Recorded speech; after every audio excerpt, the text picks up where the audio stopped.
Welcome to Unit 3, Rational Functions, Lesson 4a, Graphing Rational Functions. We're going to do the last example now.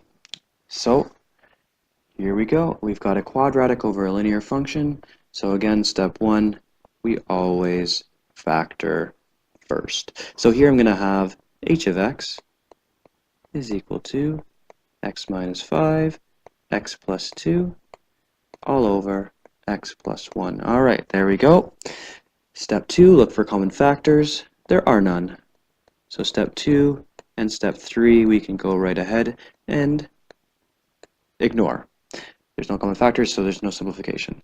Step 4, I want to look for roots of the denominator. So here, my root of the denominator, if I look at this guy here, I get x is equal to -1. So I've got a vertical asymptote at x equals -1.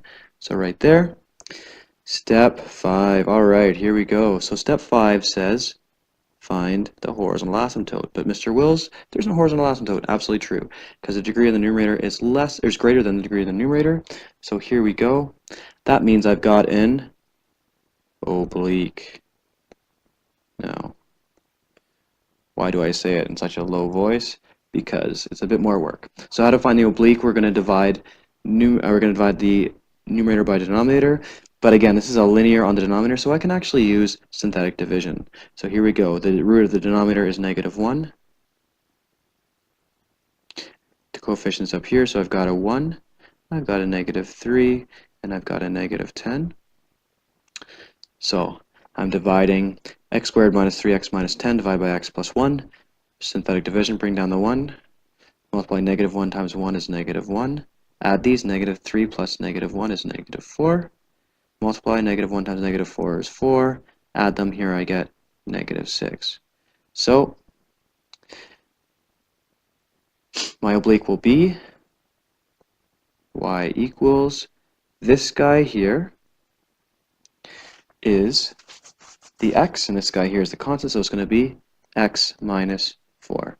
So there's my oblique. There's a remainder. The remainder is just telling me, yes, the function never touches that oblique, and that remainder keeps it away. So here we go. I am now going to graph it. Kaboom. There we go. All right, I got vertical asymptote. I got an oblique. Let's continue to step 6. Step 6 says I want x and y intercepts. So x-intercept, again, roots of the numerator. So I'm going to have this guy. So that x-intercept is going to be 5, 0.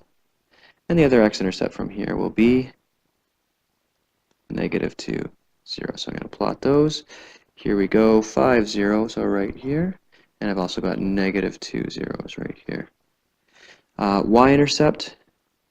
Y-intercept is always just the division of the constant. So my y-intercept here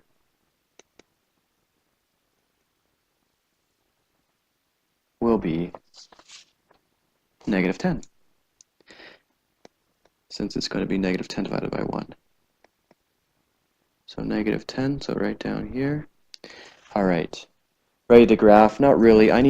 Now because there's an oblique here, I want to find a point right around here to kind of so I know where I'm going with it. I know my oblique's going to go something like this, but I like to find a point maybe around f of, let's say, 2.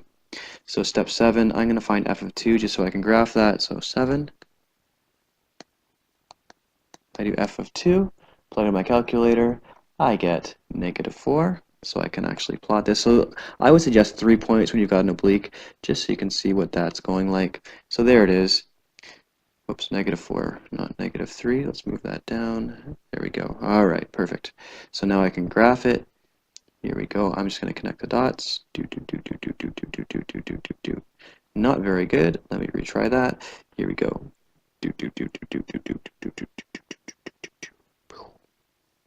And not bad, Mr. Wills. I'd like 3 points here. Maybe just 2. Actually, let's do 3. So f of, what should I find here? Let's do f of -4. F of -4 gives me -6. So here we go. F of -4 gives me -6. I'm right about here. And well, let's do f of -3 just for fun. F of -3. All right.